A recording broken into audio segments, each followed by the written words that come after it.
A wealthy CEO finds his divorced wife with Billionaire'S pregnant mistress.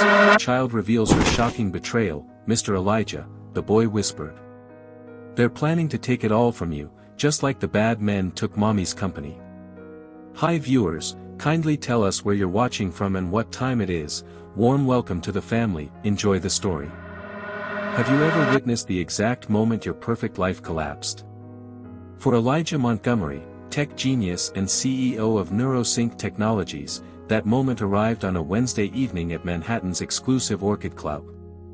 The chandeliers cast a golden glow across the room as Elijah adjusted his midnight blue Armani tie.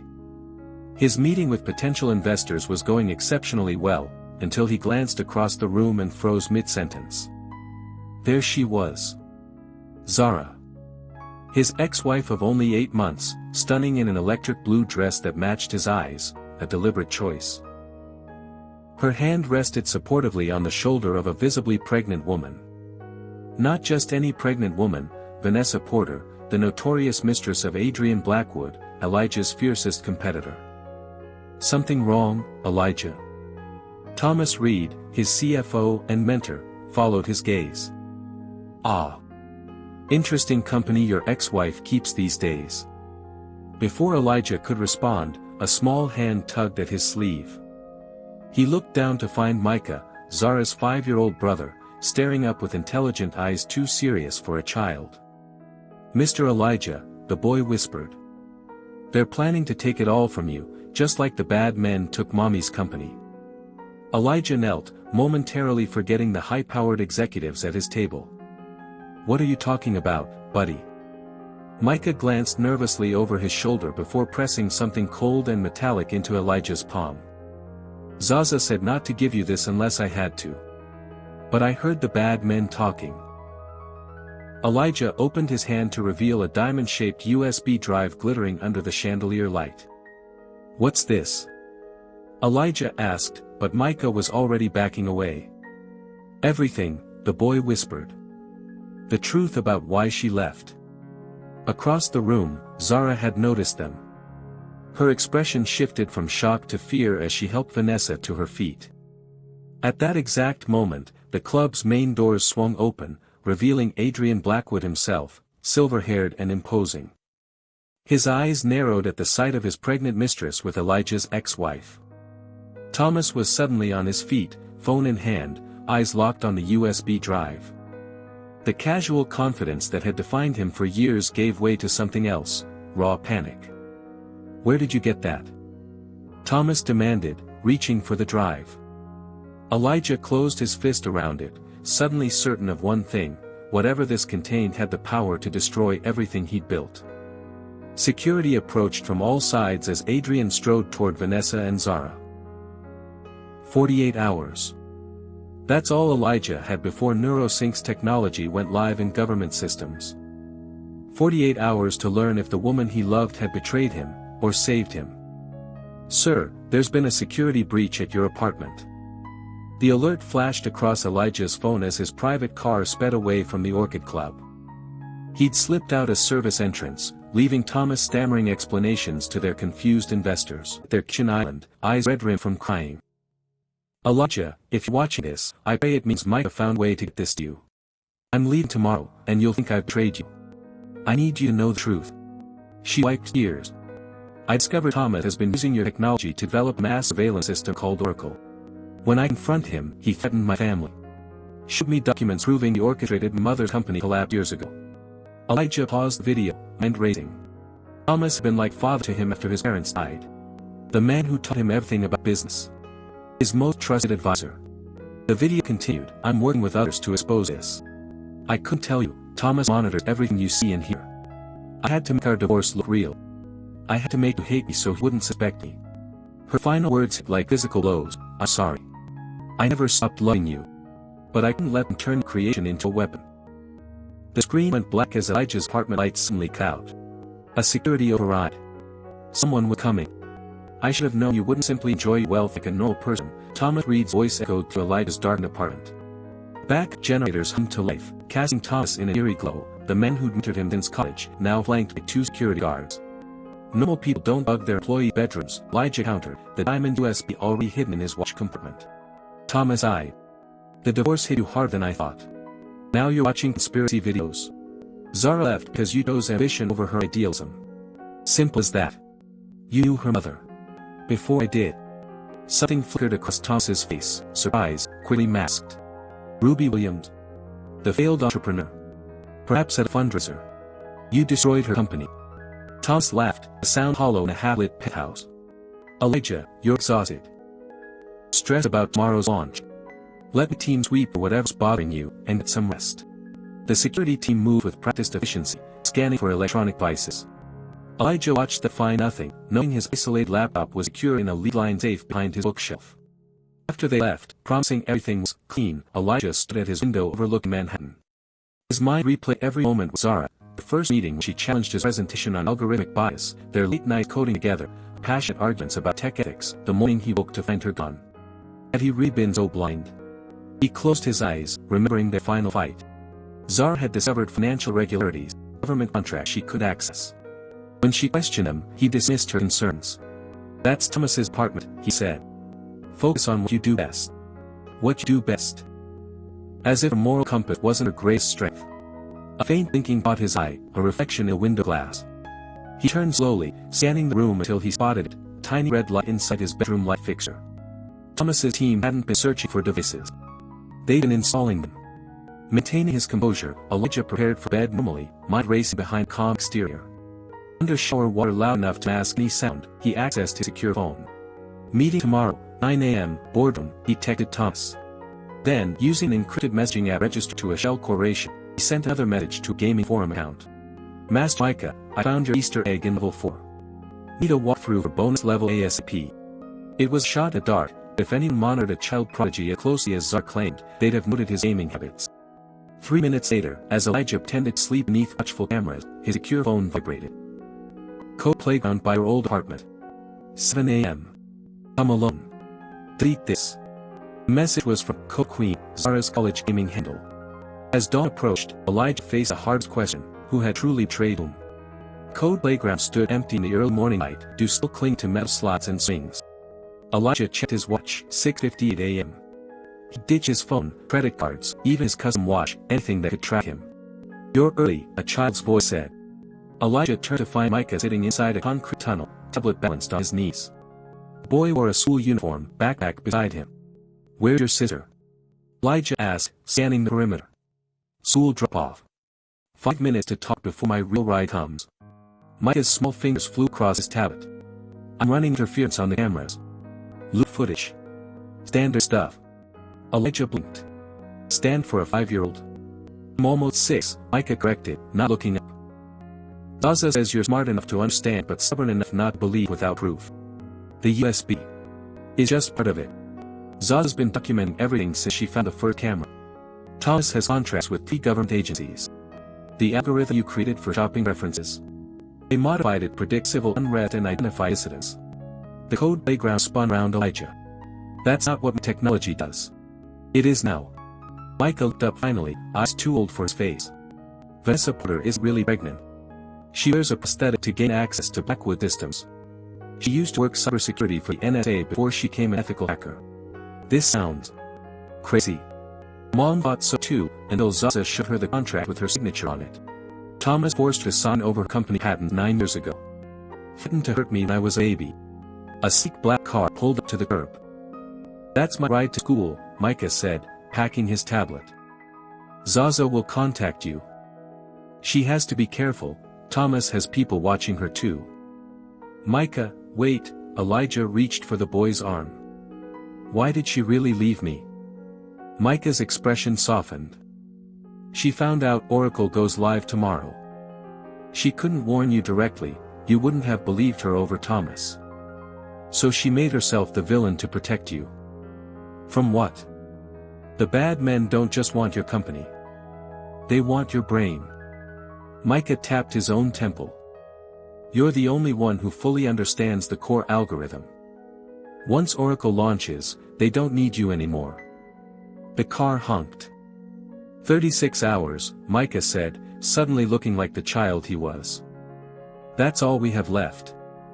As Micah ran to his waiting car, Elijah noticed a black SUV slowly cruising past the code playground, a man in the passenger seat photographing him with a telephoto lens. His secure phone buzzed with a message from Code Queen. "You're compromised. Go to Vanessa's gallery opening tonight. 8 p.m. Wear something memorable." Below was an address in Chelsea and an attachment, a NeuroSync financial report showing millions flowing to shell companies linked to a project called Oracle. Thomas's fingerprints were all over it. Financial irregularities. Thomas Reed's voice remained steady, but his knuckles whitened around his leather portfolio. "That's a serious accusation to make without warning, Elijah." The NeuroSync boardroom fell silent. 12 executives shifted uncomfortably as Elijah remained standing, digital presentation glowing behind him. "No warning." Elijah smiled thinly. Like the warning Zara received when she discovered unauthorized government contracts. Murmurs rippled through the room. Thomas's expression never changed, the perfect corporate mask. "Perhaps we should discuss your ex-wife's corporate espionage privately," Thomas suggested smoothly. "Before making accusations that could affect tomorrow's stock price." Elijah clicked to the next slide, bank transfers to offshore accounts, all authorized by Thomas Reed. $2 billion, Elijah announced. Diverted from R&D into Project Oracle. A project none of us approved, developed without oversight, and scheduled to launch tomorrow morning. Oracle is a client confidentiality system, Thomas explained, regaining composure. The board approved the concept last quarter. As a data protection platform, board member Diane Lockhart interjected. "Not whatever this is." She gestured to the screen showing military and intelligence agency contracts. Thomas stood, straightening his tie. This meeting was scheduled to finalize tomorrow's launch, not indulge conspiracy theories. "Elijah, you haven't been yourself since the divorce." "Perhaps." The boardroom doors swung open. Adrian Blackwood strolled in, silver hair immaculate, tailored suit projecting authority. "Forgive my interruption," Blackwood smiled, nodding to the startled executives. "But given the circumstances, time is of the essence." Thomas's composure cracked for a millisecond, enough for Elijah to catch the flash of panic. "Adrian," Thomas recovered quickly.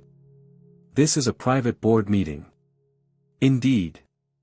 Blackwood's smile never reached his eyes.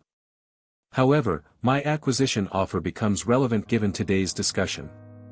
The board erupted in questions as Blackwood distributed folders containing a hostile takeover proposal. "NeuroSync is worth more than this insulting figure," Diane protested. "Today, perhaps," Blackwood conceded. "But after tomorrow's failed launch and subsequent federal investigation, the stock will plummet." Elijah watched Thomas and Blackwood carefully. Their performances seemed convincing, but something felt rehearsed about their opposition. A catering assistant entered with water, moving efficiently around the table. As she poured Elijah's glass, he caught a familiar scent, Zara's perfume. Their fingers brushed as she placed a napkin beside his water, eyes never meeting his. When she left, Elijah discreetly unfolded the napkin under the table. Both working together. Oracle designed by Blackwood, implemented by Thomas. Meeting tonight was compromised. Old Library, 10 p.m. "This is absurd," Thomas was saying. "Mr. Blackwood has consistently attempted to undermine our company. Yet your signature appears on joint venture documents," Elijah interrupted, sliding printed contracts across the table, documents from the USB drive. "Documents you never disclosed to this board." The room fell silent as executives examined the evidence. Thomas's phone buzzed.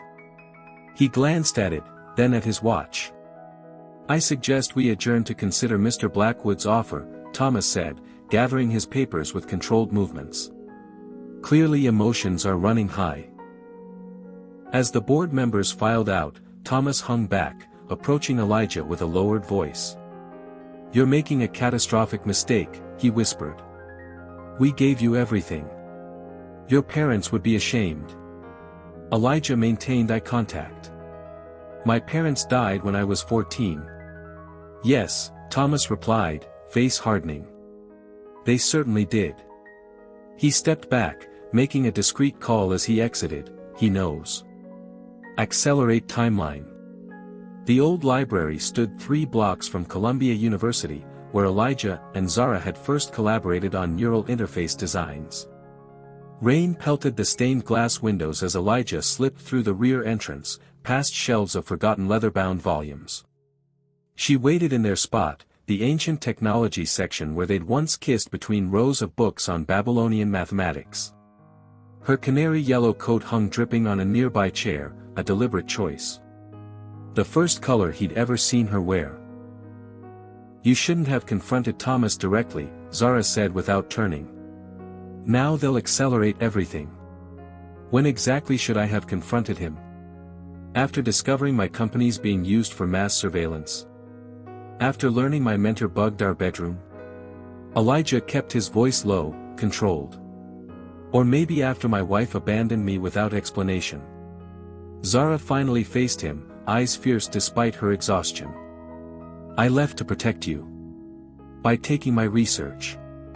By removing the only copy they couldn't access. She pulled a folded paper from her pocket, divorce papers. Page 3, paragraph 4. The settlement you never read because you were too angry. Elijah scanned the highlighted section, all intellectual property remains with original creator. I legally protected your algorithm while making Thomas believe I'd stolen it, Zara explained. If I'd stayed, they would have forced you to complete Oracle, then eliminated you once they had full access.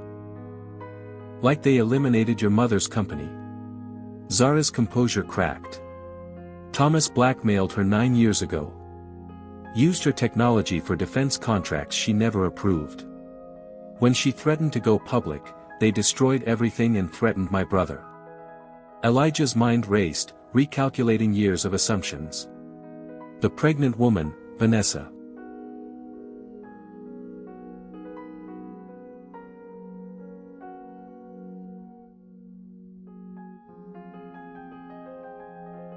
Former NSA cybersecurity expert.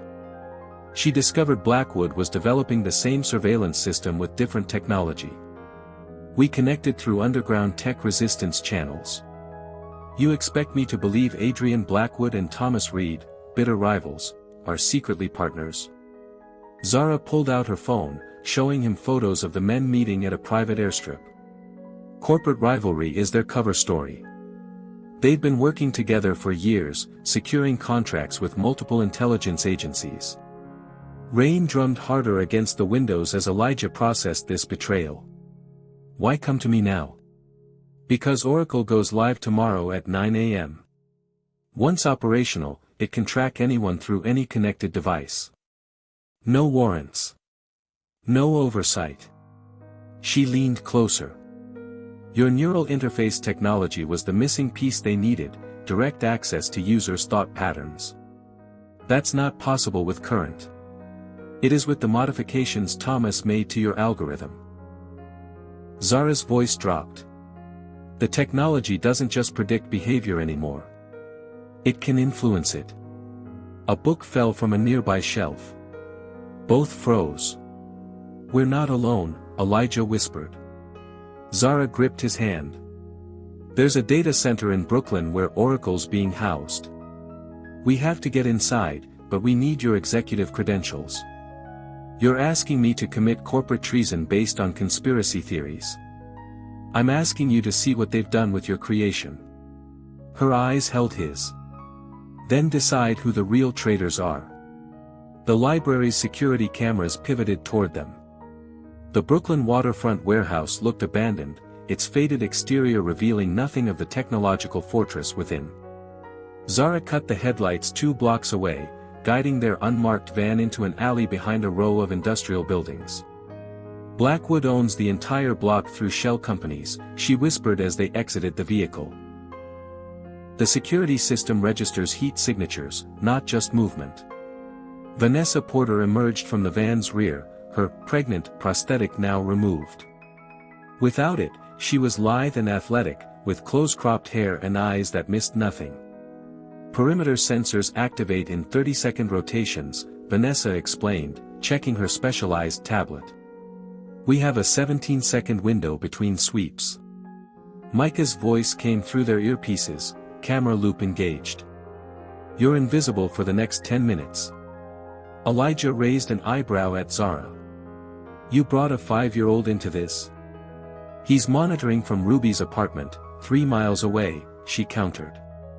And he's better at system infiltration than most security experts. They approached a nondescript metal door with a biometric scanner. Elijah pressed his palm against it, pulse quickening. Executive access confirmed. Welcome, Mr. Montgomery, the system announced. The door slid open, revealing not a warehouse but an ultramodern data center, endless rows of servers humming with quiet efficiency. Blue-white lighting gave the space a cold, clinical atmosphere. This facility doesn't exist in any NeuroSync records, Elijah murmured. Because it's jointly operated with Blackwood Technologies, Vanessa explained, moving toward a central terminal. We need to split up. Zara, download the Oracle operational parameters. Elijah, access the core architecture. I'll secure our exit route. Elijah approached the main console, credentials granting him immediate access. The system blueprints confirmed his worst fears. His neural interface algorithm had been fundamentally altered, expanded to capture and analyze thought patterns from users. They've linked it to every major social media platform, smart device network, and government database, he called Zara. Once activated, it can track and potentially influence billions of people. Zara's fingers flew across her terminal.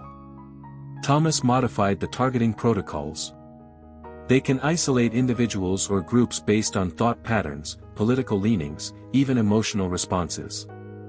The ultimate control mechanism, Vanessa's voice crackled through their earpieces. Blackwood selling it to the highest bidders worldwide. Authoritarian governments are first in line. A sudden alarm blared through the facility, lights shifting from blue to red. What happened? Elijah demanded. Biometric anomaly detected, the system announced. Security protocol activated. Heavy metal barriers slammed down, separating Elijah from Zara. It's Thomas. Micah's panicked voice came through their earpieces. He's accessing the system remotely. I can't block him. Vanessa, get to Zara. Elijah shouted into his communicator. Can't, Vanessa replied, her voice tight. I'm locked in the East Quadrant. But I've found something, this isn't just surveillance. They're implementing behavioral modification protocols. They can actually alter how people think. Through the reinforced glass barrier, Elijah watched armed security personnel flooding into Zara's section. Elijah, Zara's voice came through, surprisingly calm. If we don't make it out, finish this. No matter what happens to me. The lockdown lights pulsed crimson as the facility sealed itself completely. I'm genuinely impressed, Elijah, Adrian Blackwood's voice echoed through the facility's intercom. Breaking into your own company's secret installation shows initiative. Elijah crouched behind a server bank, watching security personnel through the glass barriers. They hadn't spotted him yet, focused instead on apprehending Zara. This was never my installation, Elijah replied, knowing the system would transmit his voice. Just like Oracle was never my project. Semantics, Blackwood chuckled. Your algorithm provided the foundation. Thomas merely expanded its potential. A nearby monitor activated, displaying Blackwood in what appeared to be a luxurious control room. Thomas stood beside him, expression grim. We're not enemies, Elijah, Thomas insisted. We've been preparing for this moment since you were in college. Why do you think I funded your research? Your brilliance combined with our vision could transform global governance. You mean global control. Protection, Thomas corrected. From terrorism, social unrest, dangerous ideologies. Oracle can identify threats before they materialize. By invading the minds of innocent people. By analyzing patterns, Blackwood interjected smoothly. The same way your shopping algorithms predict consumer behavior. Just applied to more consequential matters. On the screen, Thomas stepped forward. Your parents would have understood the necessity. They were working on similar applications before their accident. The revelation hit Elijah like physical pain. What do you know about their death? Enough. Thomas's expression hardened. Their research was promising but incomplete. They became reluctant when they understood its full implications. You killed them, Elijah whispered, the truth crystallizing with terrible clarity. They had a tragic car accident, Thomas replied. Just like Ruby Williams had an unfortunate business collapse. Just like you'll have a regrettable psychotic break if you continue this misguided crusade. The monitor split to show security personnel surrounding Zara. She remained defiant, refusing to surrender the drive containing the downloaded data. Enough theatrics, Blackwood declared. Elijah, you have two choices. Join us as Oracle's chief architect with generational wealth and unprecedented influence. Or lose everything, including Zara. He's lying, a new voice announced as a service door slid open. Ruby Williams stepped into view, flanked by two individuals in FBI windbreakers.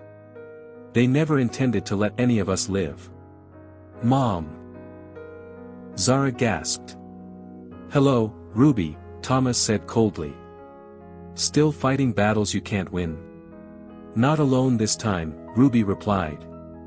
Meet Agents Chen and Martins, FBI Cybercrime Division. They've been building a case against you for years. Blackwood's composed facade cracked. Whatever evidence you think you have. Includes the recorded confession you just broadcast throughout this facility, Agent Chen interrupted, holding up a badge. Plus the Oracle specifications Ms. Porter is currently transmitting to our secure server. The monitor showing Blackwood and Thomas suddenly went dark. They're purging the system, Elijah realized, rushing to a terminal. Erasing everything. Let them try, Ruby smiled grimly. Vanessa modified their deletion protocols. They're actually creating backup copies across secured networks. The facility lights flickered as emergency protocols engaged. Elijah, we need to leave now, Agent Martins urged. Thomas has activated the facility's self-destruct sequence. Not without Zara, Elijah insisted, moving toward the barrier separating them. Through the glass, their eyes met. She pressed her palm against the surface, matching his on the opposite side. I never stopped loving you, she mouthed. The barrier between them suddenly retracted as Micah's voice came through their earpieces, exit route cleared. 30 seconds before system reboot. As alarms wailed throughout the facility, Elijah grabbed Zara's hand, and they ran. Water poured from overhead sprinklers as emergency protocols flooded the facility. Red emergency lights pulsed through growing smoke, Thomas's final attempt to destroy evidence. This way. Vanessa shouted, appearing from a side corridor. Blood streaked her temple where she'd evidently fought off security personnel. The main exits are sealed, but I found a maintenance tunnel. Elijah gripped Zara's hand as they followed Vanessa, FBI agents Chen and Martins covering their retreat. Ruby kept pace despite her age, determination etched across her features. Mom, how did you find us? Zara asked as they squeezed through a narrow utility passage. I've been working with the FBI for months, Ruby explained between breaths.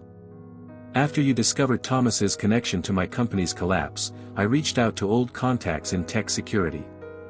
They connected me with federal investigators already monitoring Blackwood. Agent Chen's radio crackled. We've got multiple hostiles converging on your position. Private military contractors, not regular security. Thomas wouldn't risk regular employees witnessing this, Elijah realized. Too many potential whistleblowers. The tunnel ended at a rusted metal door. Vanessa examined the electronic lock, then attached a bypass device. 60 seconds to crack it. We don't have 60 seconds, Agent Martins warned, glancing at his tactical display. Hostiles approaching from both directions. Elijah studied the door mechanism, mind racing through possibilities. The lock's connected to the main security grid. If I can access it through my executive credentials. They've already revoked your access, Zara interrupted. But they haven't revoked mine. Your access. You resigned 8 months ago. A ghost of a smile crossed Zara's face. Technically, I've been on extended leave. Thomas kept my credentials active to monitor my activities. She pressed her palm against the scanner. For a terrifying moment, nothing happened. Then a green light flashed, and the door clicked open. We need to separate, Agent Chin decided.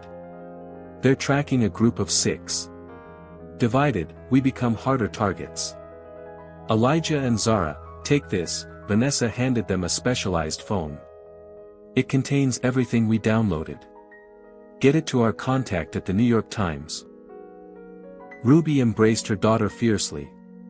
Micah's safe with his father in Canada. I'll meet you at the backup location in 72 hours. What about Oracle? Elijah asked. It still launches tomorrow. Not without the activation codes, Vanessa smiled grimly. I replaced them with corrupted data. They'll need at least 24 hours to reconstruct the launch sequence. Gunfire erupted from the tunnel behind them. Go. Agent Martins urged, drawing his weapon. We'll hold them off. Outside, rain continued to pour, washing away their footprints as Elijah and Zara fled into the industrial maze of Brooklyn's waterfront. Sirens wailed in the distance. They'll report us as corporate terrorists, Zara gasped as they ducked into an abandoned warehouse. Thomas has connections throughout law enforcement. Elijah checked the specialized phone, finding news alerts already appearing. Breaking, NeuroSync CEO suffers mental breakdown, attacks company facility. They're controlling the narrative, he muttered. We need to release the truth before they can bury it. Zara's determined eyes met his. Then let's change the story. Dawn broke over New York City as Elijah hunched over a laptop in a grimy motel room paid for with cash. Outside, digital billboards in Times Square flashed with his face, labeled as a fugitive tech CEO who suffered a psychological break. Thomas worked fast, Zara noted, watching the news from the window. They're claiming you attacked the facility during a paranoid episode triggered by our divorce. And conveniently erasing you from the narrative entirely, Elijah added, fingers flying across the keyboard. According to the official story, you're a victim of my obsession, currently, in protective custody. The bathroom door opened as Vanessa emerged, hair freshly dyed black, medical supplies scattered across the counter. She'd separated from the FBI agents after ensuring their escape, utilizing her own network of safe houses. Ruby made contact, she announced. She's safe, but federal agencies are divided. Some believe Thomas's version, others suspect corruption. We can't count on official channels. Elijah nodded grimly. Then we create our own channel. He turned the laptop to show them what he'd been working on, a targeted distribution protocol that would simultaneously release their evidence across multiple platforms, encrypted to prevent interception. It's not enough to just release the files, Zara cautioned. Oracle's programming is complex. Most people won't understand what they're seeing. Which is why we need to simplify the message. Elijah pulled up another document, a precisely worded explanation of Oracle's true purpose, stripped of technical jargon. And we need influential voices to amplify it. Zara's phone buzzed with an encrypted message from Micah. Board members asking questions. 3 seeking contact with E. This is our opening, Elijah realized. Diane Lockhart always had ethical concerns about our government contracts. If we can get her the evidence. Too risky to contact her directly, Vanessa warned. Thomas will have everyone monitored. Not everyone, Zara countered, a plan forming. Thomas dismissed my assistant Jamie as non-essential after I left. But Jamie still has building access and was always suspicious of Thomas. A notification flashed across the laptop, a secure connection request from an FBI server. It's Agent Chen, Vanessa confirmed after verification protocols. They've been placed on administrative leave pending investigation, but they're still working the case. The agent's message was brief: financial evidence secured. TR offshore accounts linked to multiple foreign entities. Need 24 hours to process the warrant. Stay hidden. They're building a legal case, Zara said hopefully. While Thomas builds his alternate reality, Elijah countered, showing them a new press release announcing an emergency NeuroSync board meeting to appoint interim leadership. They're eliminating your position, Vanessa concluded. Once you're officially removed, your remaining access protocols become invalid. Elijah's expression hardened with resolve. Then we need to act now. Zara, contact Jamie. Vanessa, distribute our evidence package to your journalist contacts. I'm going to implement a contingency measure I built years ago. What measure? Zara asked, suddenly concerned. A system reset protocol buried in NeuroSync's core architecture. I designed it after a ransomware attack nearly destroyed our early research. Only 3 people know it exists: me, my original security chief, and my parents. Zara's eyes widened. If you trigger a full system reset, Oracle goes back to factory settings, Elijah confirmed. All Thomas's modifications get wiped clean. He'll still have backups, Vanessa warned. Not if we're inside the system when it happens, Elijah replied. We can trace and eliminate each backup node during the reset process. The implication hung heavy in the air. You're talking about returning to NeuroSync headquarters, Zara realized. Walking straight into their trap. Elijah nodded grimly. Sometimes to win the game, you have to sacrifice your most valuable piece. Jackson's hunting blind contained military-grade communications equipment that belonged in a government facility, not a forest hideaway. When Blake raised an eyebrow, the old man shrugged. Retirement bores me, was his only explanation. Dawn painted the eastern sky as Blake connected to a satellite uplink, bypassing conventional networks entirely. His fingers flew across the keyboard, executing a complex series of commands. What are you doing? Skylar asked, watching over his shoulder while Ethan slept on a cot in the corner. Creating a ghost terminal inside our corporate servers, Blake explained. A connection that exists between security protocols rather than through them. Jackson nodded appreciatively. Digital invisibility. Smart. The terminal gained access, revealing the company's inner workings. Blake navigated to the secure development servers where the most classified projects were stored. There, Skylar pointed to a folder labeled Prometheus/deployment. That wasn't there 3 years ago. The files inside revealed the horrifying truth. Prometheus wasn't just an AI system for sale to foreign entities, it was an active weapon, already embedded in critical infrastructure worldwide. The deployment schedule showed activation planned for 3 p.m. today, exactly 1 hour after the board meeting would transfer control to Marcus. He's planning coordinated cyber attacks on 7 countries, Blake whispered, scrolling through target lists. Power grids, defense systems, financial networks. All compromised with attack signatures pointing to rival nations. Global chaos, Jackson concluded. Markets crash, militaries mobilize, while your company positions itself as the only solution to a crisis it created.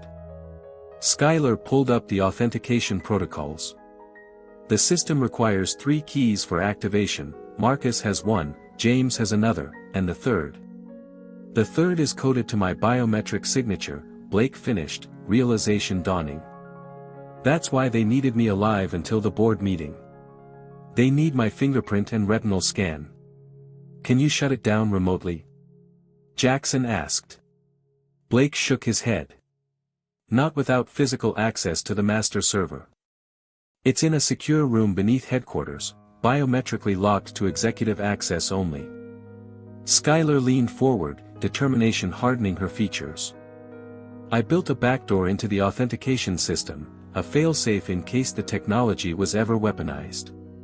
But I can only activate it from inside the network. The implications were clear. They needed to return to the very heart of the danger, Blake's corporate headquarters, where every security system, every camera, and every employee would be hunting for them. We have 12 hours, Blake said, checking his watch. And we need a plan that accounts for every contingency. Outside, the forest awakened with morning sounds, birds calling, leaves rustling. The peaceful scene contrasted sharply with the digital apocalypse they'd uncovered. A war brewing not on battlefields, but in lines of code. I'll handle tactical support, Jackson offered, opening a concealed weapons cache. Been waiting years to show my grandson what his boring old grandpa actually did for the government.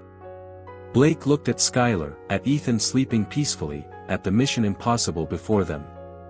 His entire life had been built on technology's promise to improve humanity. Now that same technology threatens to tear the world apart. We go back, he decided. We end this. The corporate headquarters of Prescott Technologies dominated the Manhattan skyline, 90 stories of glass and steel reflecting the midday sun. News vans clustered at the main entrance, journalists reporting on the mysterious disappearance of tech billionaire Blake Prescott and the emergency board meeting called to address the leadership crisis. 2 blocks away, inside a nondescript delivery van, Blake watched the live coverage on a tablet. His grandfather worked methodically beside him, checking equipment with practiced precision. Security personnel at all entrances, Jackson noted, studying the building's defenses through specialized binoculars.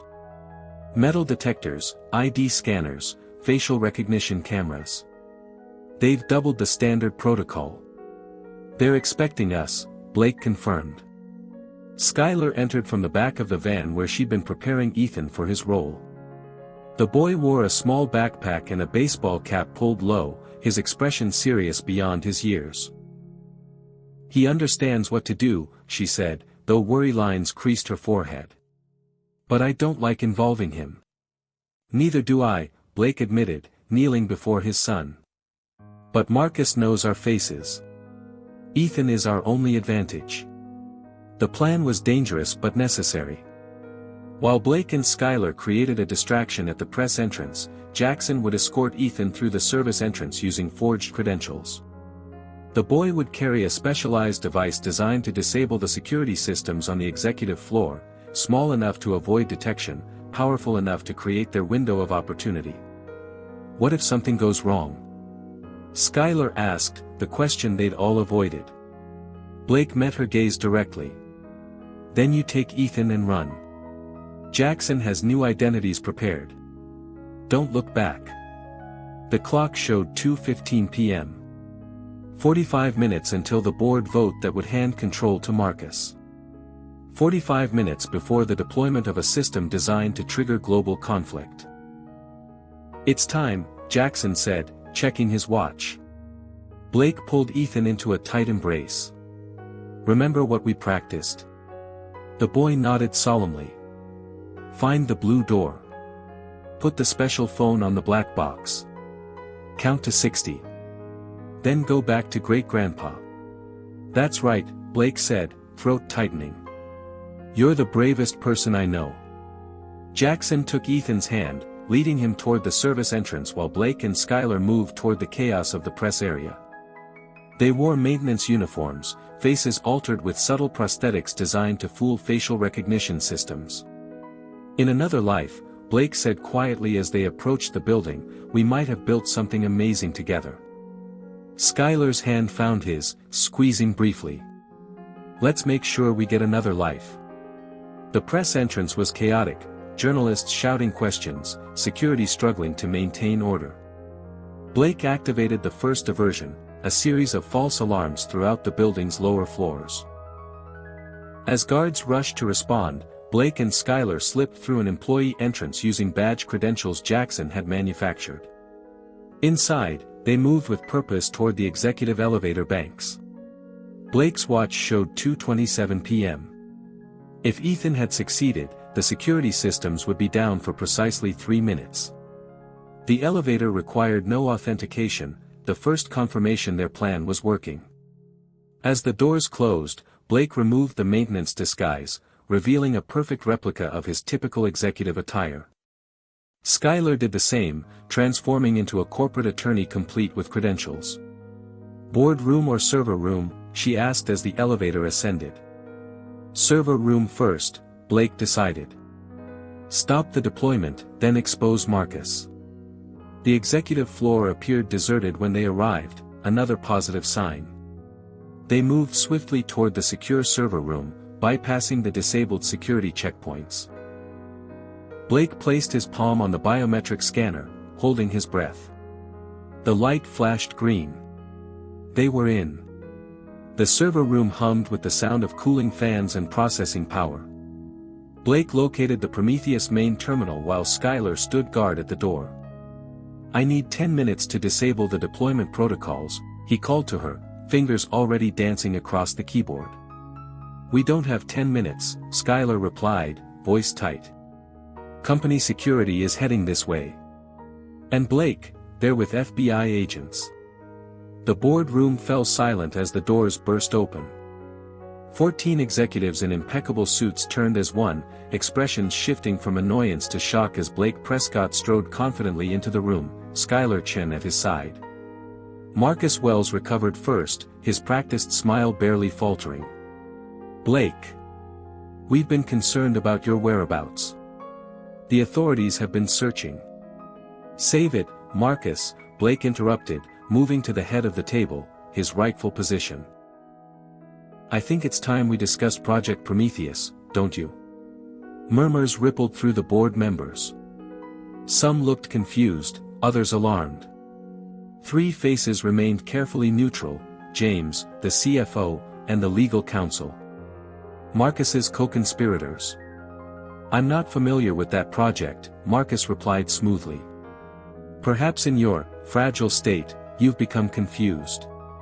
Blake connected a drive to the room's presentation system. The wall screen illuminated with the Prometheus deployment schedule, targets, timestamps, attack signatures. 14 minutes until activation, Blake announced. 14 minutes until this company becomes responsible for the most devastating coordinated cyber attack in history. The confusion among board members turned to alarm. Marcus's face hardened. "This is absurd," the CFO interjected. "Mr. Prescott appears to be experiencing some kind of breakdown.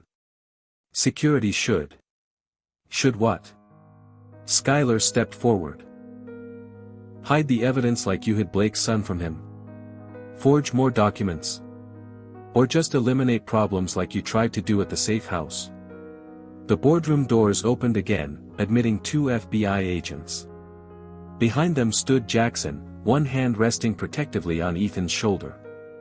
"Perfect timing," Marcus said, relief evident in his voice. "Agents, this man is wanted for questioning in relation to illegal weapons development, corporate espionage, and conspiracy to commit acts of terrorism," the lead agent finished. "But we're not here for Mr. Prescott." The agent held up a warrant. "Marcus Wells, James Taylor, and Associates, you're under federal investigation for development of illegal cyber weapons and conspiracy against the United States." Marcus's composed facade cracked. "This is preposterous. Whatever Blake told you came with substantial evidence," the agent cut him off. "Evidence delivered to multiple intelligence agencies simultaneously 1 hour ago, along with the technical specifications needed to prevent deployment." Blake checked his watch. 9 minutes remaining. "Cutting it rather close, aren't we?" The FBI agent nodded to a tactical team waiting in the hallway. "The server room is secure. NSA specialists are disabling the system now."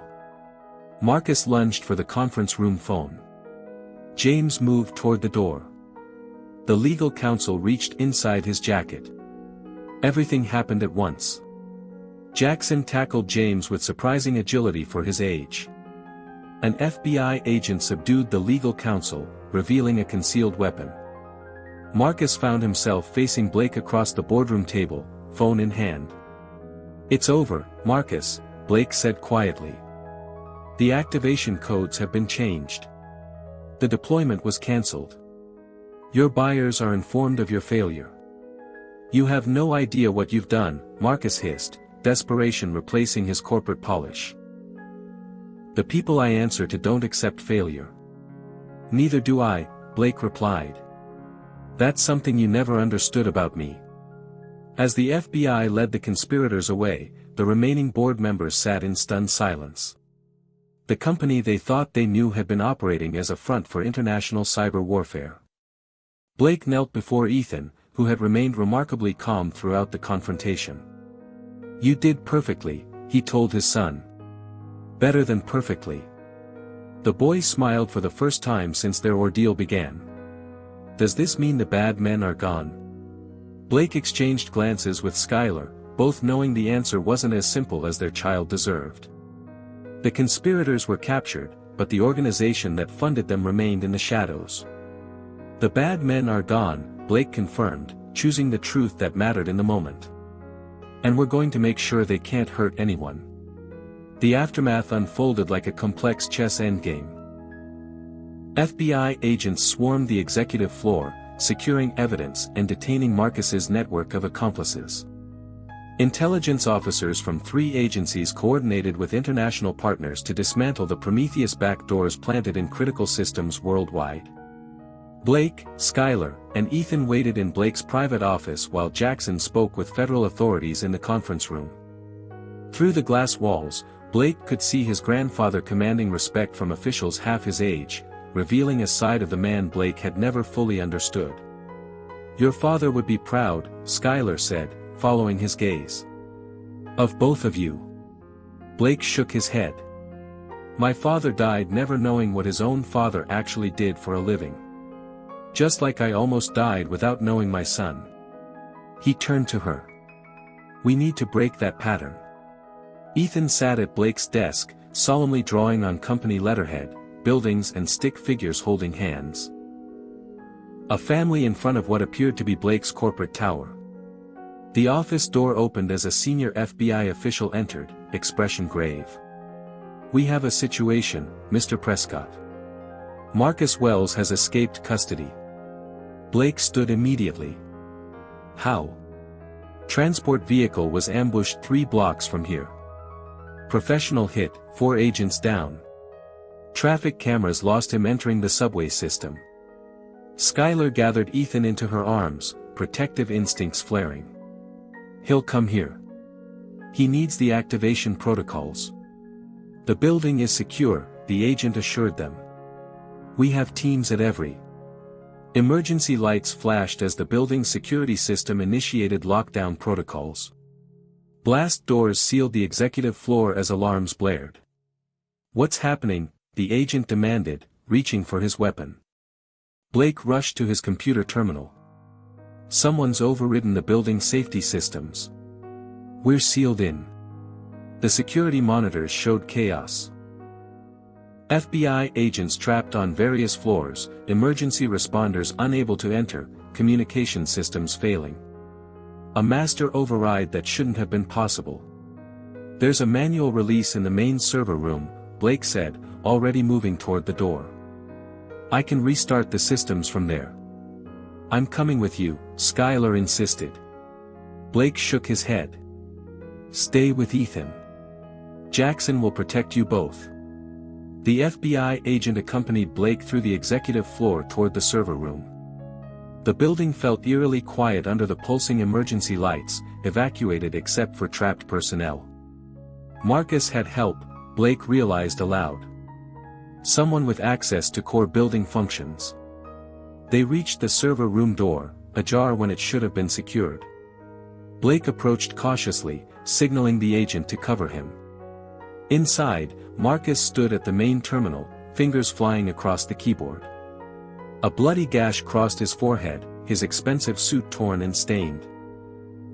"Step away from the console," the FBI agent ordered, weapon raised. Marcus didn't look up. 30 seconds too late, I'm afraid. Prometheus activation protocols are already processing. Blake checked the monitoring screens. They showed deployment sequences initiating across multiple targets.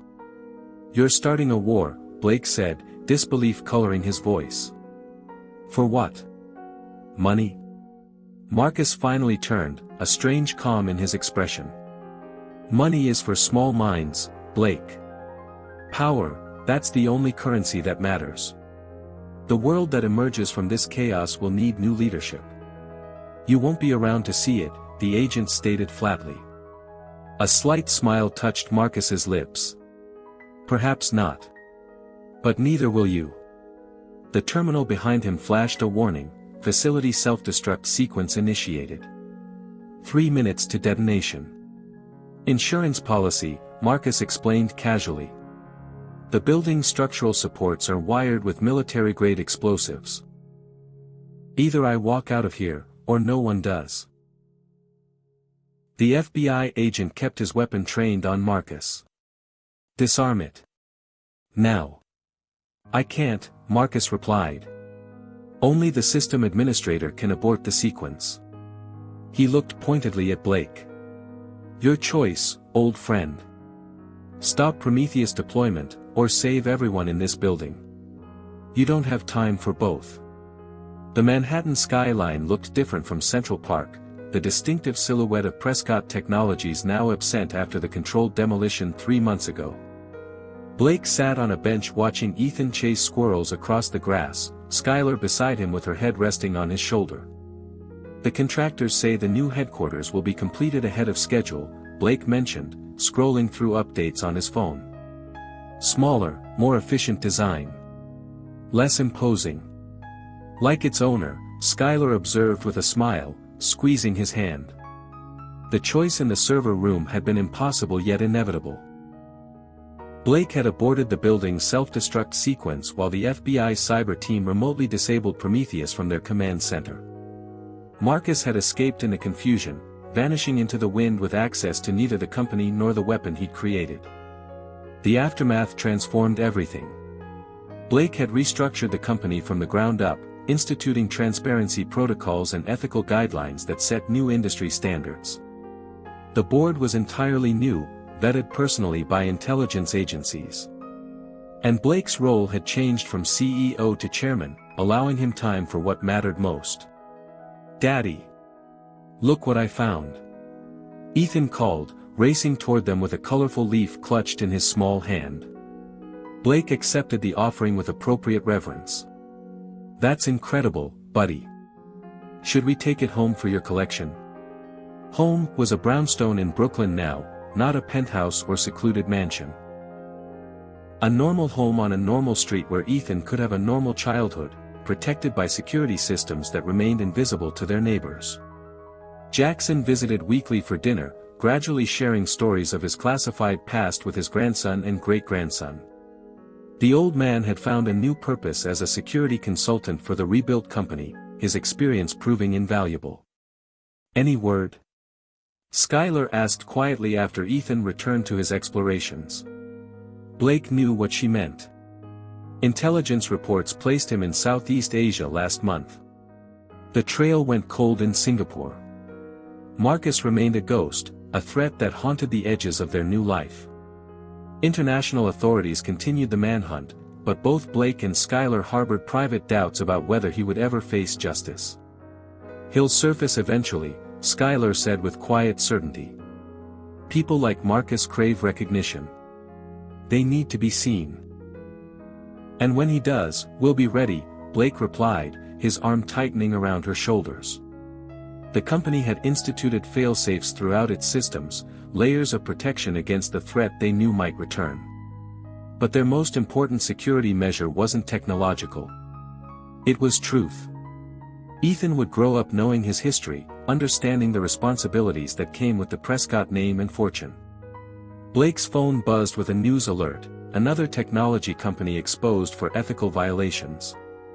The business world he'd once dominated now looked to him as a reformer, a voice for responsible innovation.